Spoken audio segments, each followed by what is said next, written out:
앞에 내용에 마르다와 마리아가 예수님께 급히 신방을 요청을 했습니다. 자기 오빠가 이제 거의 죽어가고 있어서 예수님께서 늦게 오십니다. 그것도 너무 늦게 오십니다. 이미 장례식 치른 지 나흘째 되셔서 되어서 예수님이 오십니다. 이 마르다와 마리아 이 자매가 서운하기로 하면 굉장히 서운할 것 같고, 또 마음이 상해도 굉장히 상할 것 같아요. 요새로 말하면은 굉장히 시험 들었을 것 같아요.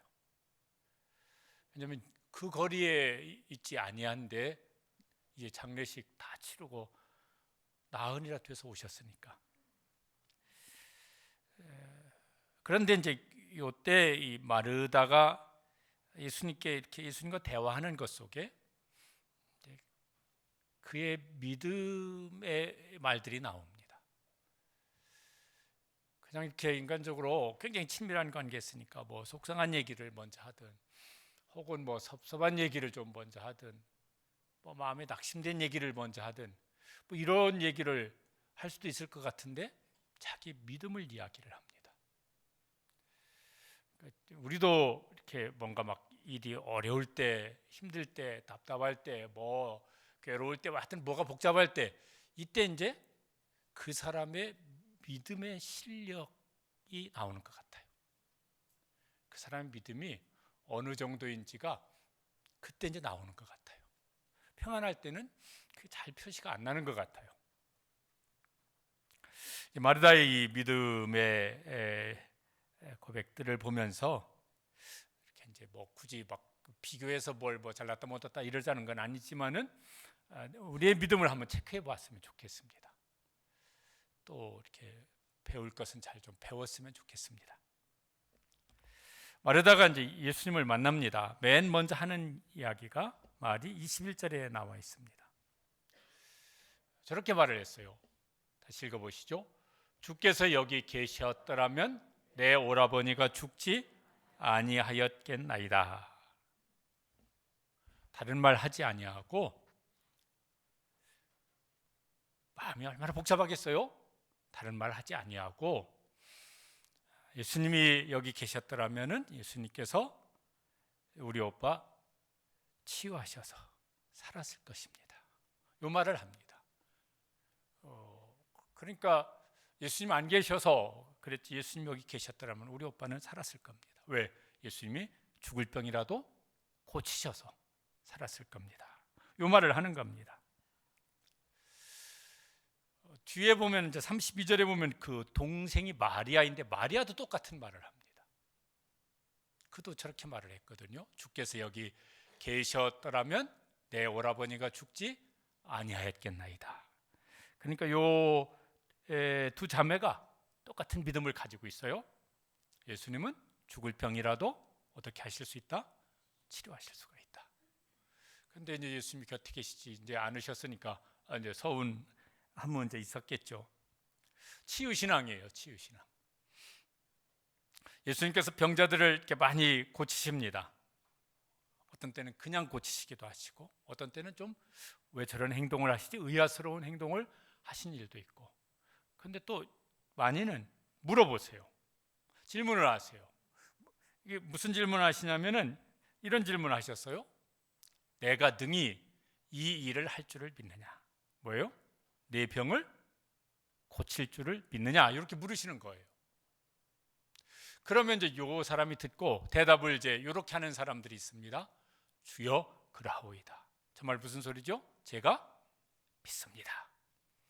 그러면 예수님 그 믿음의 고백을 들으신 다음에 그 다음에 이제 말씀을 하십니다. 저런 말씀을 하세요. 읽어보시죠. 너희 믿음대로 되라. 가라. 네 믿은 대로 될지어다.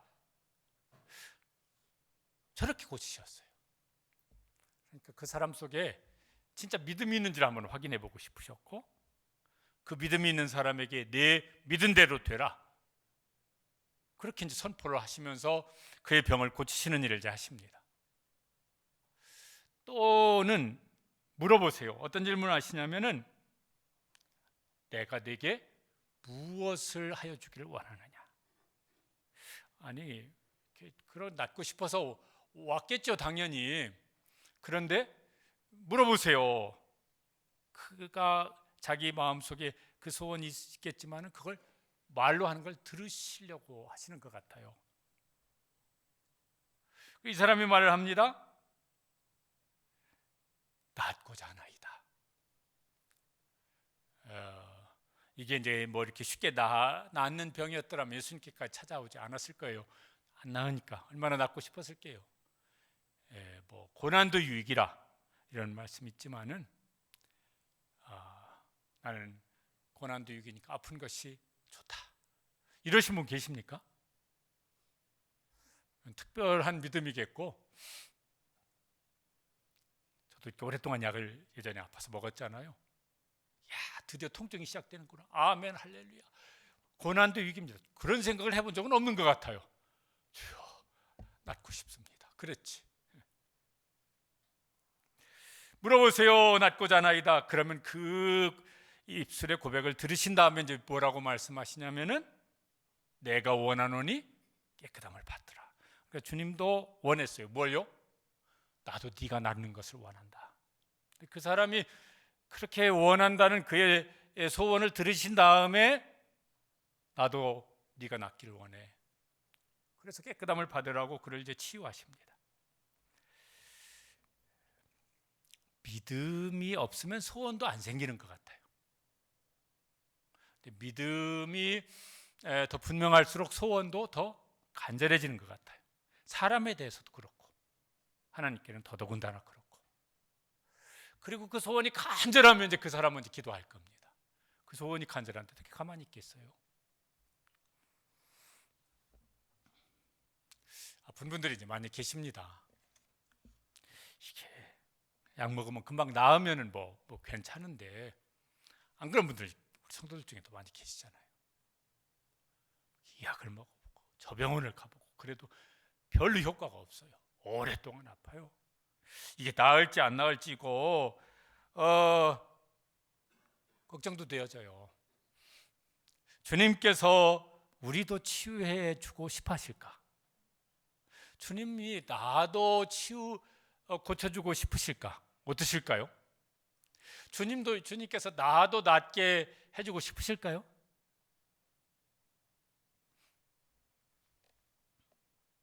마태복음 8장에 보면 이사야서 말씀을 인용해서 주님께서 우리의 질고를 담당하셨도다. 우리의 질병까지 짊어지시고 십자가에 죽으셨다고 말씀하십니다. 당연히 우리가 낫기를 원하실 거예요. 그러죠. 그거 위해서 십자가에 죽으신 것도 그 이유 중에 하나이니까. 그 대신 우리에게 물어보실 것 같아요. 그러니까 아플 때 기도할 때 아니 막 아파서 막 고통스러울 때 주님이 물어보실 거예요. 야 상구야, 네가 믿느냐? 내가 너를 치유할 것을 믿느냐? 그럼 우리가 이제 뭐라고 대답을 할까? 내가 믿나이다. 그런 사람은 이제 믿음으로 기도를 할 것이겠고, 그 믿음이 없으면은 기도하다가 말 수도 있을 것이겠고. 전에도 말씀드렸지만은 치유 이게 같은 말인데 일반적으로는 병원에서 치료받으면은 치료받았다 그러고, 교회에서는 하나님이 고쳐주셨다 그러면은 치료받았다는 말보다는 치유받았다 이런 말을 이제 씁니다. 두 가지가 다 필요하지요. 치료를 받는 것도 필요하고 치유를 받는 것도 필요해요. 나는 기도해서 하나님이 고쳐주실 것을 믿지 병원을 왜 가? 이거 지혜로운 건 아닌 것 같아요. 왜? 성경에도 무슨 막 이사야가 히스기야를 고칠 때 하나님이 고치신 것인데 뭐 거기에 환부에 뭘 이렇게 약을 올려놓으라 뭐 이런 게 나와요. 그러니까 치료도 잘 받으시길 바랍니다. 제 아내가 저한테 이렇게 한 번씩 한 소리 할 때가 있어요. 제가 뭐 좀 감기가 걸리든지 뭐 이런 병원 가라고 그래요. 저는 병원을 별로 안 가거든요. 그랬다가 좀 더 아파요. 그거 봐, 병원 가라고 했잖아.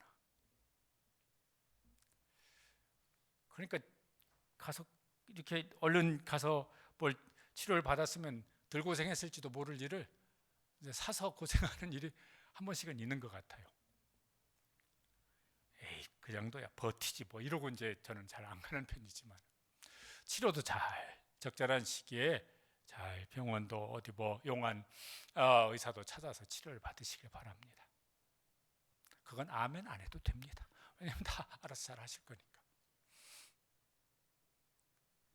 그런데 병원 가서 뭐 수술하고 뭐 주사 맞고 처방 받아서 약 먹으면은 다 금방금방 나으면은 그러면 괜찮겠는데 안 그런 일도 많잖아요.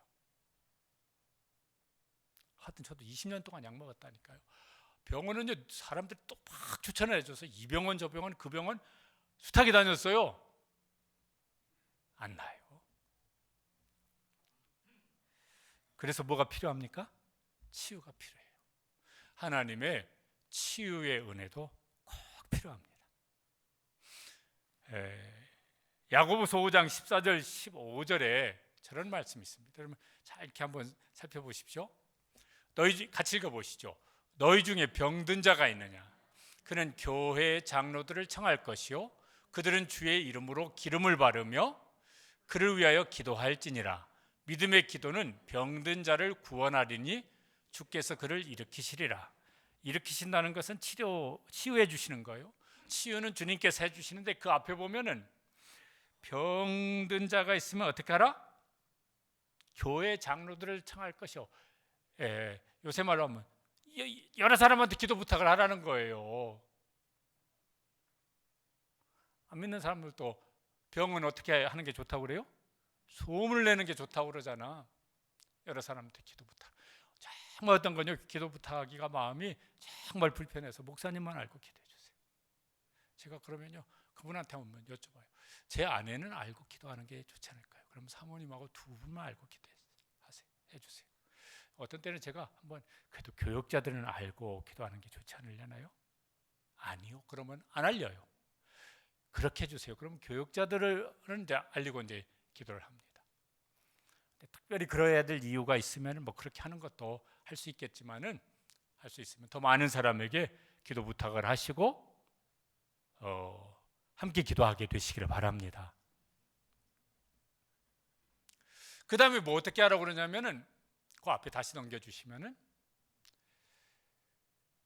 그들은 주의 이름으로 기름을 바르며, 그러니까 기도하면서 기름을 바른다는 건 그 당시 치료 뭐 약 중에 해당되는 거래요. 주의 이름으로 기름을 바르며 그 다음에 뭐예요? 기도하라고. 치료도 하면서 무엇도 하라고요? 기도도 하라고. 믿음의 기도는, 그런데 기도하되 어떤 기도를 말씀하십니까? 믿음의 기도는 병든 자를 구원하리니, 저기서 구원은 치유입니다. 그러면 주님께서 그를 치유해 주실 것이다. 그래서 치료받을 일은 잘 치료받으시고 그 대신 기도도 그 이상으로 기도하시고, 그래서 주님께서 그를 일으켜 주시는, 병에서 일으켜 주시는 그런 치료와 치유의 은총을 함께 경험하면서 건강하게 되시기를 축복합니다. 마르다가 이제 그 고백을 하고 한 가지 또 믿음의 고백을 더 합니다. 22절입니다. 그러나 나는 이제라도 주께서 무엇이든지 하나님께 구하시는 것은 하나님이 주실 줄을 아나이다. 이제라는 건 지금 상황이 뭐예요? 장례식 치른 지 나흘 됐어요. 여기 보면은 막 아직도 사람들이 조문을 오고 있어요. 유대인들은 거기가 더운 기후고, 옛날에는 무슨 이렇게 뭐 지금처럼 막 시신을 냉동 뭐 이런 거 안 되니까 당일 장례식 치르고, 조문은 장례식 치르고 한 일주일 정도 조문을 받고 뭐 이렇게 했었대요. 그러니까 장례식 치르고 사람들이 와 조문합니다. 이 사람들이 와 살 수 있는 게 뭘까요? 아이고 오빠 죽어서 어떡해, 젊은 나이에 죽어서 어떡해, 뭐 이런 말이나 하지 뭐 다른 건 더 이상 할 수 없을 거예요. 다 끝난 상황이야. 이미 돌이킬 수 없는 상황이 되었어요. 그런데 마르다는 예수님을 만나서 다른 말을 합니다. 나는 이제라도, 사람들은 다 끝났다고 그럽니다. 이제는 되돌릴 수가 없는 그런 상황이라고 말을 합니다. 사람이 하면은 뭐 그렇게밖에 못할 겁니다. 그런데 저는 이제라도 주께서 무엇이든지 하나님께 구하시면은 하나님께서 그것을 들어주실 줄을 저는 믿습니다. 이게 아이바르다의 신앙이 귀합니다. 굉장히 귀하죠. 다른 사람들은 다 끝났다고, 이제는 안 돼, 괜히 그러지 마, 그런다고 뭐가 될 일이 아니야 지금은. 그런데 바르다는 그렇게 생각을 하지 않고 있습니다. 귀한 신앙이에요. 귀한 신앙이에요. 이것도 우리가 마르다에게서 배우면 좋겠고, 또 어떤 상황 속에서 남들은 뭐 이런저런 말을 하는데 다 끝났느니 이제는 뭐 어쩌느니 하는데,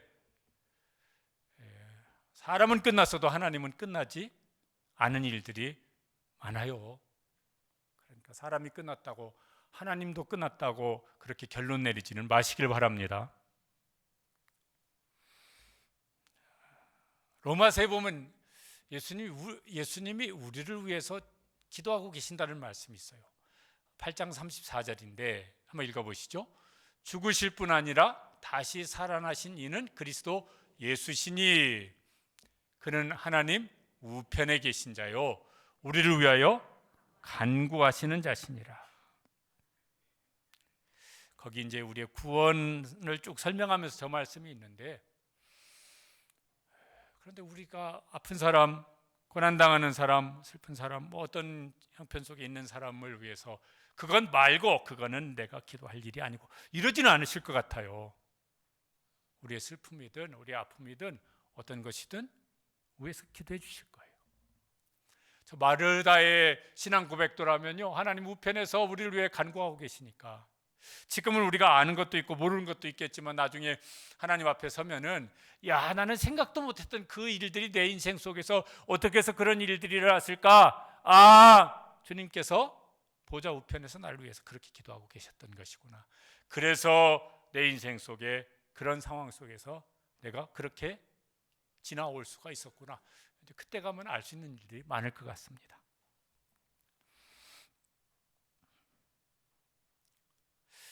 우리도 이제 이 마르다의 신앙으로 아프면은 자기가 아픈 것을 위해서도 그렇고, 또 뭐 가족 누가 아픈 것도 그렇고, 성도 중에 이렇게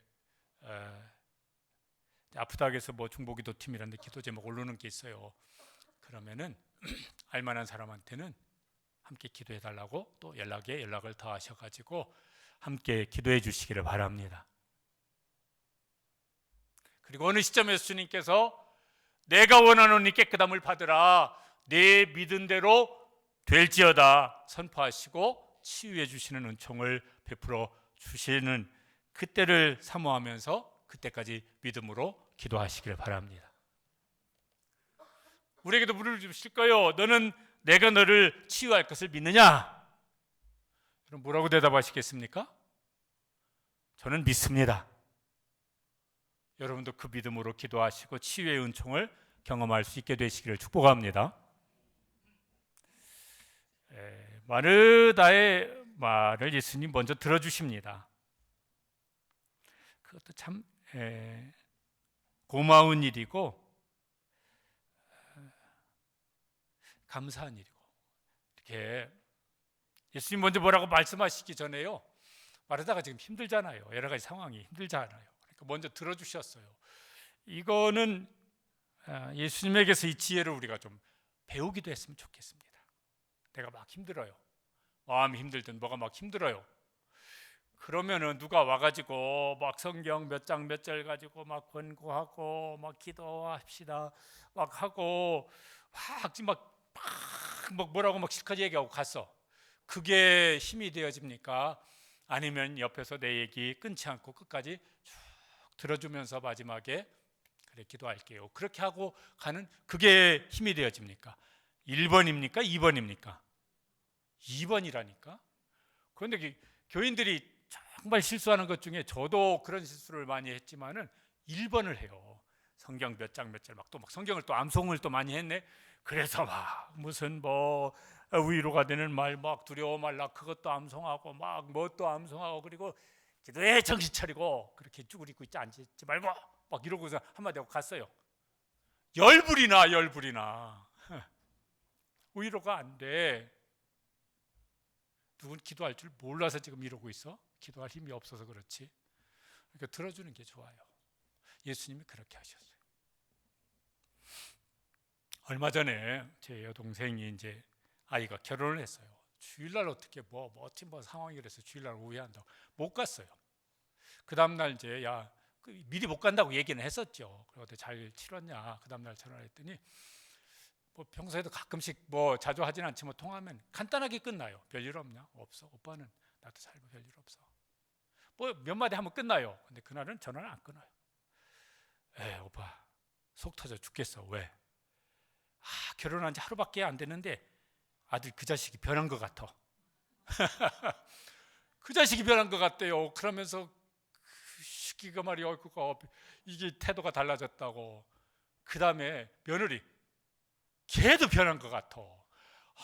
그래가지고 막 넋두리를 한참을 막 한 시간을 냈어요. 그래서 마지막에 그렇지 며느리가 아니고 말을 바꿔 며느님, 아들이 아니고 아드님. 그리고 네 아들이 잘 살려면 그 아드님이 며느님 말을 잘 들어야 돼. 엄마 말보다. 제가 말한 거 한 1분이나 2분밖에 안 했고 지가 막 1시간도 넘게 막 쏟아내고. 그런데 오빠 속은 시원하네. 누구한테 이런 말을 할 수가 없는데 누구한테 자기 아들 흉보고 며느리한테 흉보겠어요. 오빠한테나 했지. 그러고서는 오빠가 속은 시원하다.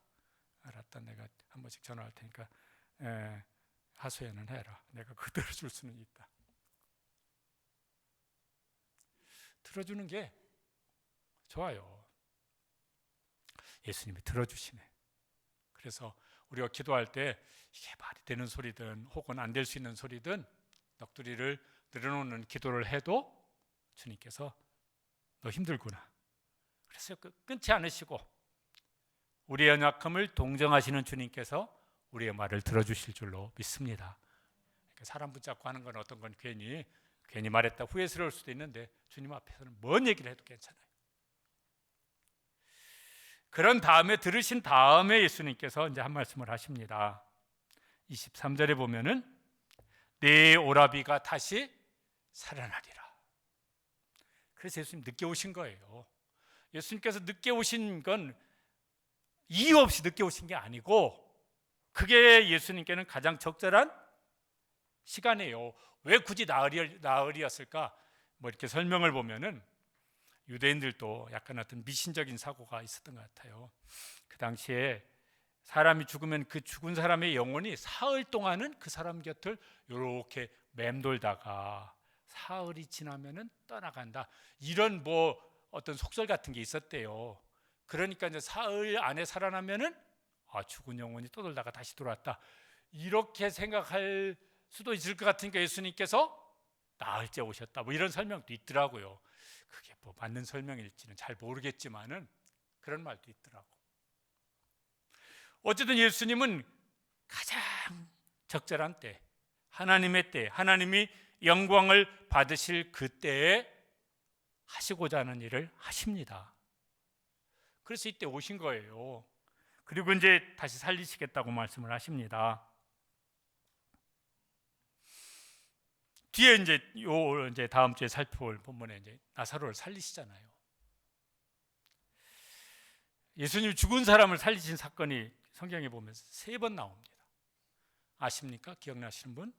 하나는 저 나인성이라는 성에 사는 과부의 아들 장례식 치를 때 장례식을 멈추고 그를 이제 살리십니다. 또 하나는 회당장인 야이로에 따른 예수님이 빨리 와달라 그래서 빨리 가는 중에 죽었어요. 그때 이제 다른 사람이 다 곡하고 있는 데서 살리시는 일이 나옵니다. 여기 나사로는 나흘째 살리는 일을 하십니다. 이런 일이 일어난다면은 얼마나 좋을까. 그런데 예수님이 그 당시에도 요새의 사람은 죽은 사람을 살린 사건이 있지만 나머지는 안 하셨어요. 그리고 그 이후에 교회 역사 속에서 죽은 사람이 다시 살아났다, 이런 얘기는 기록도 없고 저도 들어본 적은 없습니다. 그거는 극히 하나님의 영광을 위해서 꼭 필요했을 때 언제 한번 이렇게 제한적으로 하신 일 같아요. 근데 그 사람들 그 다음에는 어떻게 됐을까요? 계속 지금도 살아있을까요? 죽었을까요? 예, 그렇게 살아도 그건 죽는 것이니까. 근데 마르다는 이제 예수님이 말씀하신 것을 다는 못 알아들은 것 같아요. 그런 일을 못 들어봐서 그런지는 모르겠어요. 그래서 24절에 그가 이제 부활 신앙에 대해서 고백을 합니다. 24절 말씀 같이 읽어보시겠습니다. 마지막 날 부활 때에는 다시 살아날 줄을 내가 아나이다. 마지막 날 부활 때에는 죽은 우리 오빠가 부활할 것을 저는 믿습니다. 이런 고백을 하는 거예요. 사도행전에 보면 그 당시 사람들의 부활 신앙에 대한 기록이, 이런 기록이 있습니다. 사도행전 23장 8절에 보면은 그 유대인들이 크게 두 분파가 있는데, 하나는 사두개인들이, 여기 이제 제사장 그룹 이런 사람들이에요. 또 하나는 바리새파예요. 이제 일반 대중들은 바리새파의 신앙 영향을 많이 받았습니다. 사두개인들은 어떠냐면 부활도 없고 천사도 없고 영도 없다. 저 사람들은 제사장들인데도 그런 신앙이 저랬습니다. 바리새인들은 부활도 있고 천사도 있고 영도 있다고 성경대로 믿은 거예요. 마르다는 아직 예수님 죽으시고 부활하시기 전입니다. 그런데도 무슨 신앙이 있어요? 죽은 자가 마지막 날에 부활할 것이라고 그렇게 믿고 있어요. 그 믿음이 지금 이렇게 막 얼마나 기가 막힌 상황이겠어요. 갑자기 오빠가 죽었어요. 부모님도 안 계신 상황 같고, 또 나이도 젊은 것 같고, 다들 보면 결혼한 기록이 없으니까 다 무슨 뭐 20대 왔다 갔다 하는 이런 나이일 것 같아요. 나사로가 가장이었을 거 아니겠어요? 그런데 가장인 오빠가 죽었어. 갑자기 죽었어. 그리고 두 자매만 덜렁 남았어. 얼마나 기가 막힌 상황이겠어요. 그러니까 무슨 어떤 사람들은 정신을 못 차려요. 차릴 수 있는 힘이 없어. 너무 막 기가 막히고, 너무 어떻게 무슨 기댈 데도 없고 이러니까. 그런데 마르다는 계속 믿음의 말을 합니다. 그의 마음을 붙잡고 있는 것이 무엇이었을까? 이런 믿음에서 나오는 소망이었을 것 같아요. 그러니까 그 소망으로 마음을 다잡고 지금 예수님과 굉장히 깊은 믿음의 대화를 하고 있는 거예요.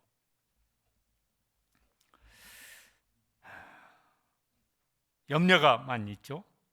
근데 염려하는 건 지금 당장 일어나는 일 가지고 염려하는 일도 있지만은 아직 일어나진 않았는데 그렇게 일어날지도 몰라. 그래서 미리 염려하는 것들도 있어요. 미래를 염려하는 건데 그 염려가 지금 내 현실을 무너뜨려요. 의지를 꺾어버리고 낙심하게 만들고 좌절하게 만들고, 아직 일어나지 않은 일에 대한, 미래에 대한 염려가요, 내 현실을 무너뜨리는 일들이 사람들 가운데 얼마나 많은지 몰라요. 반면에 미래에 대한 견고한 소망이 있으면은 그 소망이 현실에 나를 붙잡고 있어요. 그래서 견디게 하고, 오히려 소망 중에 나아가게 하고. 믿음이 중요하죠. 그 중에서 제일 큰 일은 사람이 죽는 것인데, 그것을 이겨낼 수 있는 힘은 어디 있나? 장례식 잘 치르는 거, 뭔 소용이 있겠어요. 전에 언젠가 한번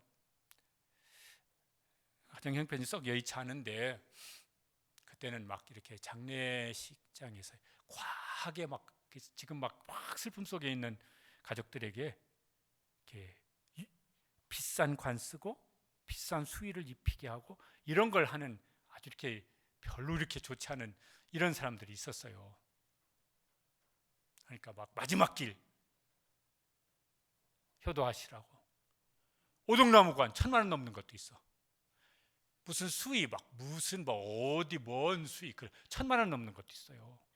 그런 거 막 관 쓰고 수입이라고 성질이 나가지고 막 그렇게 결정했다고 그래서 당장 취소하라고. 이분들 형편이 지금 이런 형편이라고. 뭐 하시는 거냐고. 제일 싼 관 쓰시라. 제일 싼 수의, 제일 싼 관은 10만 원이면 해요. 제일 싼 수의는 10만 원이면 해요. 바꾸시라고. 그거 한다고 해서 나아져요 뭐가? 죽은 사람에게 무슨 뭐 희망이 생겨요? 뭐가 생겨? 유일한 소망이 뭡니까? 예수님 안에 있어요. 부활의 소망이죠. 부활의 소망.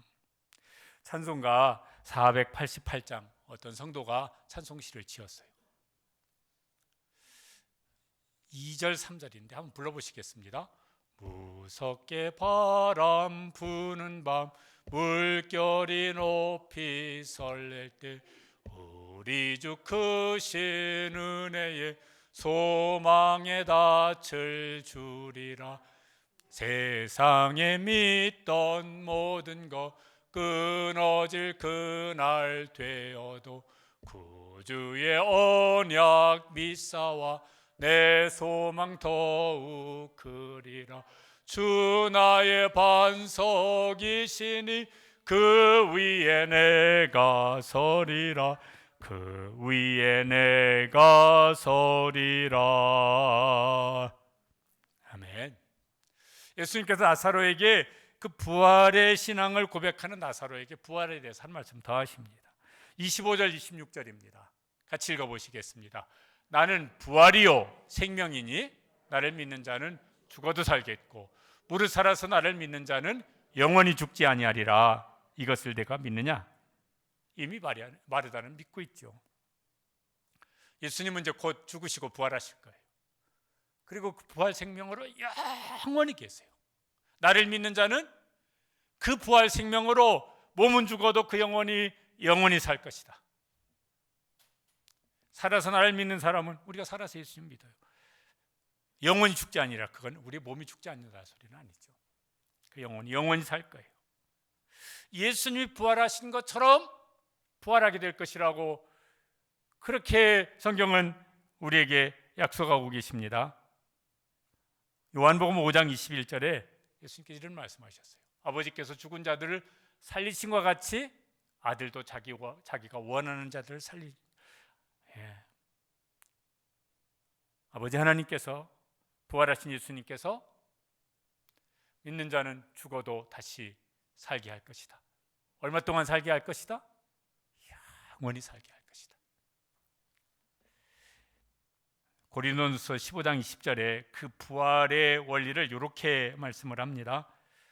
20절 한번 읽어보시겠습니다. 그리스도께서 죽은 자 가운데서 다시 살아나사 잠자는 자들의 첫 열매가 되셨다. 나무가 있어요. 첫 열매가 맺혔어요. 그 나무에서 그 열매가 수백 개든 수천 개든 열릴 수 있을 만큼 계속 그 열매가 맺혀요. 예수님은 그렇게 부활하신 것이다. 홀로 부활하신 것이 아니고 교회를 설명할 때 예수님이 머리시고 우리는 몸이다. 몸의 지체다. 여러분 머리의 생명과 몸의 생명이 이게 다른 생명입니까? 같은 생명입니까? 같은 생명이죠. 부활하신 예수님의 생명으로 그래서 예수님의 몸, 예수님을 믿음으로 예수님의 몸이 된 성도들은 그 부활 생명으로 예수님처럼 영원히 살 것이다. 언제 이제 부활 생명으로 변화될 것인가? 우리가 예수님 믿고 죽으면 우리 영원히 하나님 안에서 안식을 누려요. 그런데 이제 예수님의 부활 생명으로 변화되는 때가 와요. 그걸 언제냐고 그러냐면은 고린도전서 15장 23절에 보면은 그걸 저렇게 말씀합니다. 그러나 각각 자기 차례대로 드리니 먼저는 누구요? 첫 열매인 그리스도요. 다음에는 그 다음 순서예요. 같이 읽으시겠습니다.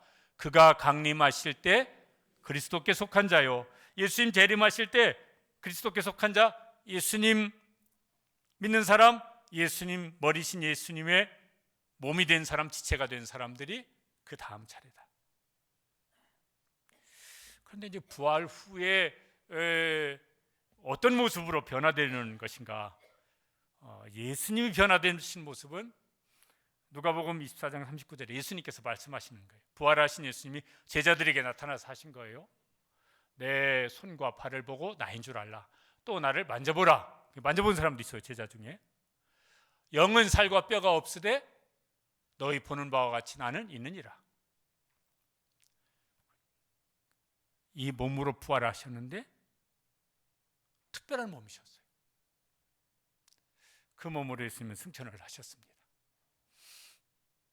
그 다음에 승천하신 모습은 그 어떤 모습일까? 그건 이제 성경 여러 곳에 나와 있는데 그 사도신경에는 이렇게 요약해 놨어요. 예수님이 부활하시고 승천하신 모습, 성경에 있는 걸 요약해 놓은 겁니다. 읽어보시죠. 하늘에 오르사 전능하신 하나님 우편에 앉아 계시다가, 저 말은 뭐예요? 영광스러운 전능하신 하나님의 자리에 계시다는 것이. 보좌 우편에 앉아 계시다고 하는 건 그게 무슨 소리죠? 급이 같다는 거예요. 동급인 사람들이 나란히 앉잖아요. 외국에서 무슨 대통령이나 장관들이 오면은 나란히 앉는 사람은 두 사람이에요. 우리나라 대통령, 그 나라 대통령. 나머지 사람들은 옆에 앉아, 나란히 앉는 게 아니라 옆으로 앉아요. 급이 같은 사람들끼리 옆에 앉아요. 왜? 예수님은 본래 영원히 하나님이시니까. 그런데 그 다음 이제 그럼 우리는 어떻게 될 거냐? 그것도 고린도전서 15장 52절에 보면은 죽은 자들이 썩지 아니할 것으로 다시 살아나고 썩은 몸이 다시 살아나요. 예전에 어떤 분이 그러시더만요. 화장을 하면 어떻게 돼요? 부활할 때? 아니, 매장을 해도 썩으면 아무것도 없어요. 예전에 이장하는 모습 봤는데 보니까 아무것도 없더라고. 머리카락하고 굵은 뼈 조각 조금 아직 덜 썩은 거 남아있고 이렇더라고. 그러니까 그거 가지고 아무 상관없어요. 전능한 하나님이 우리를 부활 생명으로 거듭나게 하신다. 그게 뭔 상관이 있겠어요? 그런 거 신경 쓰지 마시고. 그 다음에 빌립보서 3장 21절에 보면은 우리는 어떻게 될 거냐? 저렇게 하신다고 되어 있어요. 읽어보시죠. 우리의 낮은 몸을 자기 영광의 몸의 형체와 같이 변하게 하시니. 저기서 자기는 누구겠어요? 예수님이시죠. 우리의 낮은 몸을 예수님의 영광의 몸의 형체와 같이 변하게 하시리라. 요한일서 3장 2절에 보면은 거긴 또 이렇게 되어 있습니다. 그가 나타나시면 우리가 그와, 저기서 그는 누구겠어요? 부활하신 예수님이세요. 부활 승천하신 보호자 우편에 계신 예수님이세요. 우리가 그와 같을 줄을 안다는 것이에요. 왜? 우리가 하나님의 자녀니까. 이걸 어떻게 상상을 해도 그 영광스러움을, 그 복됨을 다 상상할 수 없을 거예요. 상상 그 이상일 것입니다. 그래서 부활신앙은 지금도 중요합니다. 그 소망을 가지고 살아요. 지금 사는 모습이 이렇게 몸이 아프든 경제적으로 어려우시든 아니면 사람들한테 뭘 별로 인정을 못 받든, 그거 세상에 안 믿는 사람들도 그런 말을 위로할 때 흔히 쓰는 말이 있더라고. 뭐예요? 이것 또한 지나가리라. 지나가면 뭐가 남는데? 지나가는 것뿐이야. 그런데 우리는 안 지나가도 큰 문제는 없어. 어차피 지나간 건 지나가는 것이지만. 왜요? 기대하시라 개봉박두. 기대하시라 개봉박두는 옛날이고 요즘에는 영어로 쓰더라고. Coming soon. 요새는 영어로 쓰더라고. 그러니까요, 지금 이렇게 저렇게 힘든 마음이 들지만은 다시 소망은 영혼의 닷과 같아서, 그런 말씀이 있어요. 거기 소망에 우리의 마음과 생각의 탓을 거기다 내리고 그 소망으로 지금 현실을 바라보면은 별거 아니다. 지나가기도 금방 지나가지만은 그 후에는 그 영광의 날이 영원히 기다리고 있다. 그래서 지금 미리 감사하시고, 미리 염려하는 대신 미리 감사하시고, 미리 찬송하시고, 미리 행복하시고, 그러면서 살아갈 수 있게 되시길 바랍니다. 그런데 죽은 자의 부활을 사람들이 믿지 못하죠. 심지어 제자들도 부활하신 예수님을 보면서도 못 믿었었어요. 마태복음 28장에 보면은 예수를 배웠고 경배하나 아직도 의심하는 사람들이 있더라. 저기 12 제자 중에 부활하신 가룟 유다는 떠났고 나머지 11명인데 그 11명 중에 누구는 부활하신 예수님 지금 면제를 보고 있는데도 진짜인가? 이런 사람이 있었다는 거예요. 그러니까 이게 아무런 믿음은 모든 사람의 것은 아니에요. 그런데 그 제자들이 성령 충만 받은 다음에는 예수님의 죽으심과 부활을 증거하는 일에 인생을 걸고 목숨을 걸고 살았습니다. 사도행전 2장 32절에 이때 이제 막 이렇게 사람들 앞에서 이렇게 말합니다. 이 예수를 하나님이 살리신지라 우리가 이 일의 증인이로다. 누가 위협을 해도 굴하지 아니하고. 왜? 진짜 사는 길은 거기 있으니까.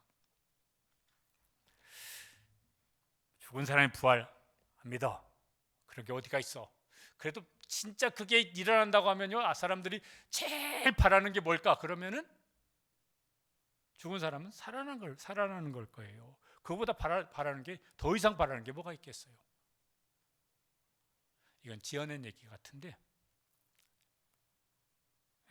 목사님 셋이 모여가지고 죽었을 때 장례식에 와서 조문을 할 때 어떤 소리를 들으면 좋을까? 이미 죽었지만 성도들이 와서 우리 목사님 막 너무 귀한 목사님이었다. 나는 이런 소리 듣고 싶다. 나는 우리 자녀들한테 우리 아빠는 정말 훌륭한 분이셨다. 이런 소리 듣고 싶다. 세 번째 목사님이 제일 분명한 소원을 말씀하셨어요. 우리 아버지 관이 움직인다. 뭔 소리인지 못 알아들으셨어요? 우와, 우리 아버지 관이 움직인다. 뭔 소리예요?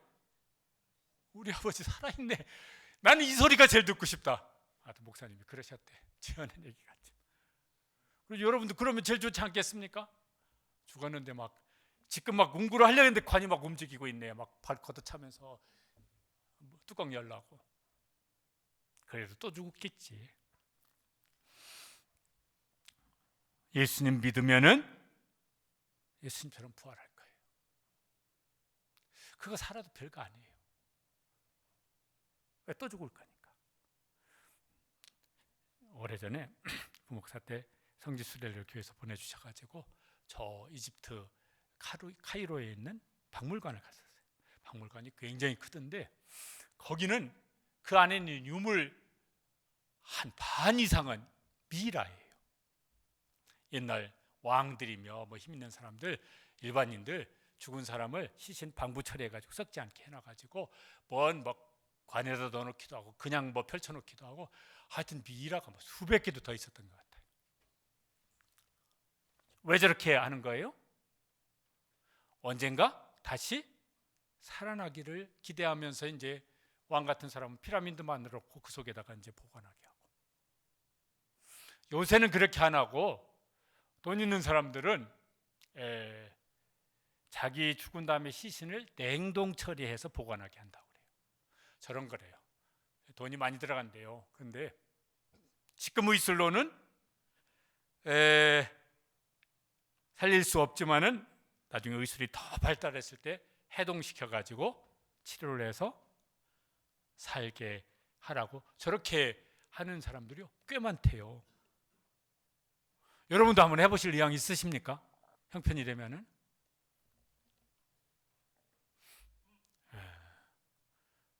우리 속에 있는 이제 본능적인 욕구일 거예요. 그런데 주님은 우리에게 물으실 거예요. 너 저 생명 말고 부활을 믿느냐? 너는 부활을 믿느냐?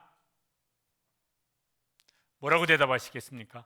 여러분, 예수님이 부활하신 것처럼 예수 믿는 나도 부활할 것을 믿습니까? 그 믿음이 있으면요, 이것처럼 감사한 것이 없는 것이고 저는 안 믿어져요. 그러면 그 믿어지는 은혜를 주시기를 사모하시고 그 은혜 주시기를 축복합니다. 그러면 그 부활 생명으로 영원히 살 것입니다. 마르다에게 예수님이 질문을 하셨을 때 마르다가 대답을 이제 합니다. 뭐라고 대답했냐면은 27절에 네가 믿느냐? 그러니까 주여 그러하오이다. 저게 무슨 소리죠? 주여 제가 믿습니다.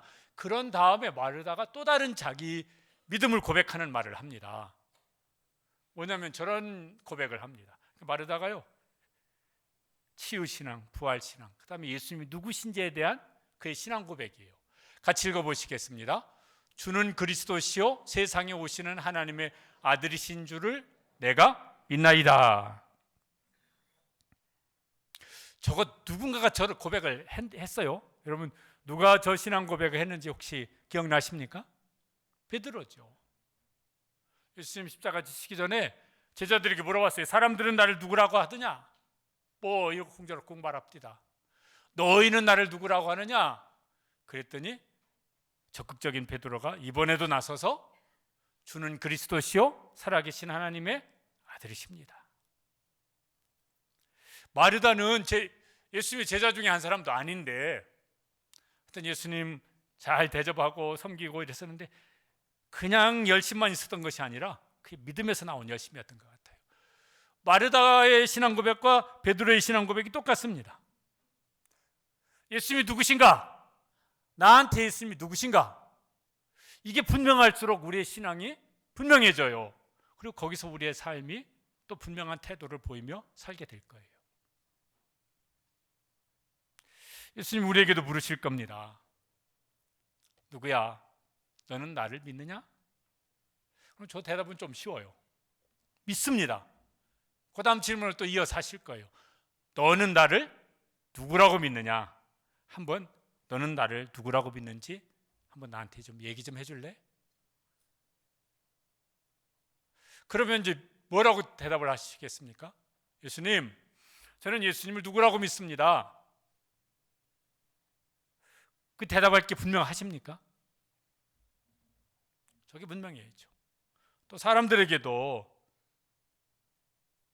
교회 그거보다 더 정확한 말은 예수님 믿으십니까? 이게 더 정확한 질문이죠. 난 예수님 믿어요. 그런데 그 예수님이 누구세요? 저한테 좀 설명 좀 해주세요. 따지지 말고 믿어. 그냥 묻지도 말고 따지지도 말고. 이건 뭐 선전할 때 나오는 말인 것 같은데 그건 거기서 써먹는 말이고 내가 믿는 예수님은 이런 분이죠. 진짜?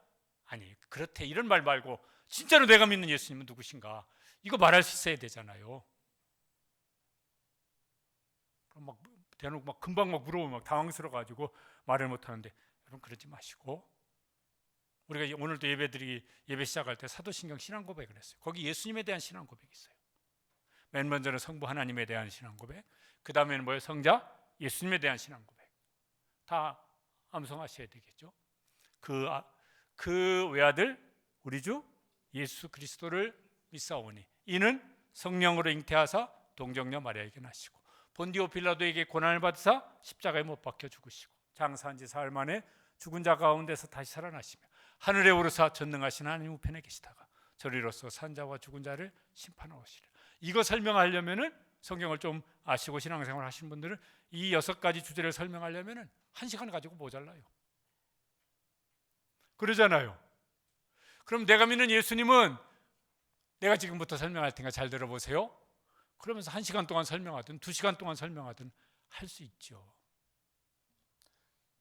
그래서 그 예수님 믿으면 이제 어떻게 된다고 그 다음에 이제 복음을 전하셔야죠. 마르다에게 부르신 것처럼 우리에게도 부르실 거예요. 우리 스스로 한번 질문해보고 자문해보고 또 자답을 해보면 좋겠어요. 너는 치유를 믿느냐? 이 믿음이 없으면 그 치유 신앙이 있기를 위해서 간절히 기도하시고 그 믿음을 가지고 기도하여서 치료 후에 하나님의 치유의 은총을 경험하는 우리 성도들 되시기를 축복합니다. 그래서 다들 건강하셨으면 좋겠습니다. 또 하나는 너는 부활을 믿느냐? 주여, 저는 예수님의 부활도 믿고 저의 부활도 믿습니다. 그러면 그 부활이 주는 이거 어떻게 다 설명할 수 없는 복됨이 있어요. 그러니까 지금 현실을 잘 견디고 이기면서 나아가는 거예요. 이 부활 신앙이 있으면. 히브리서 11장 38절에 보면은 그때 그 부활 신앙을 가졌던 사람들의 삶의 태도를 성경은 저렇게 말씀합니다. 읽어보시죠. 이런 사람들은 세상이 감당하지 못하느니라. 왜? 죽는다 해도 꿈쩍 않는 사람들인데, 그러니까 감당할 수가 없는 사람들이지. 또 주님께서 부르실 거예요. 너는 날 믿느냐? 믿죠. 너는 나를 누구라고 믿느냐? 사도신경 신앙 고백, 그보다 더 풍성한 고백을 할 수도 있으면 더 좋겠고, 너 진짜 믿는구나. 그 믿음이 우리의 삶의 목적이든 삶의 태도든 붙잡고 나아가는 힘을 거기서 얻고, 그래서 승리하며 나아가는 그런 우리 모든 시와동산의 성도들 되시기를 주님의 이름으로 축복합니다. 기도하시겠습니다.